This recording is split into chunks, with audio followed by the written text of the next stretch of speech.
Tales of the Cocktail, the annual New Orleans convention that over the last 15 years has become a required whistle stop for people in the bar and spirits business, has recently been in danger of dissolution amid rancor and controversy. But it may have found a savior in a new owner.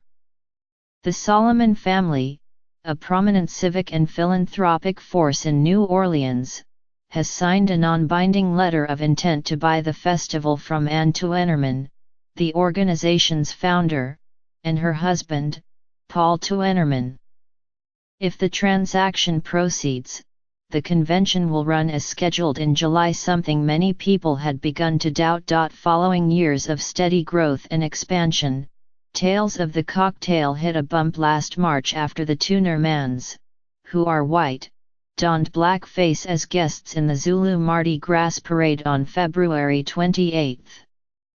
Mr. Tuennerman then made what some perceived as racially insensitive remarks in a Facebook Live video.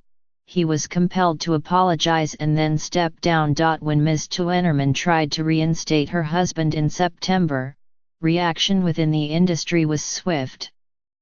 Both Tuennermans resigned within days. The Solomons began talking with the Tuennermans in November about taking over the event.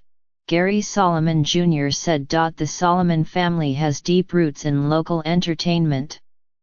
Its patriarch, Theodore Solomon, once owned a string of movie theaters across Louisiana, Mississippi, and other states. After divesting themselves of that empire, the family members ventured into philanthropy, collaborating extensively with local schools, museums, and government. Solomon Group, an entertainment design firm founded by Gary Solomon Jr. in 2009, has worked with Tales for years, assisting on various events, including the annual Spirited Awards, which honor bar professionals. The Solomons turned to Neil Bodenheimer, the owner of Cure, a prominent New Orleans cocktail bar, for guidance in better understanding the drinks world. We knew we needed a partner who could bring an industry perspective, Mr. Solomon said. Mr. Bodenheimer, whose family has lived in New Orleans since the late 1800s, had been busy searching for a way to keep Tales in the city. I was very concerned what the loss of Tales would mean to the local community, he said. In an email message on Friday, Ms. Tuennerman said she had received inquiries from nearly 24 parties interested in taking over the event. She would not disclose the dollar amount of the sale, but added, "We did not accept the highest offer. There were other factors that were more important. Paul and I believe that Solomon and Bodenheimer will be the best stewards of the brands and share the same values as us." Tales has been criticized for its slowness in responding to social ills that surround the drinks world, such as substance abuse, sexual harassment and assault, and a lack of diversity.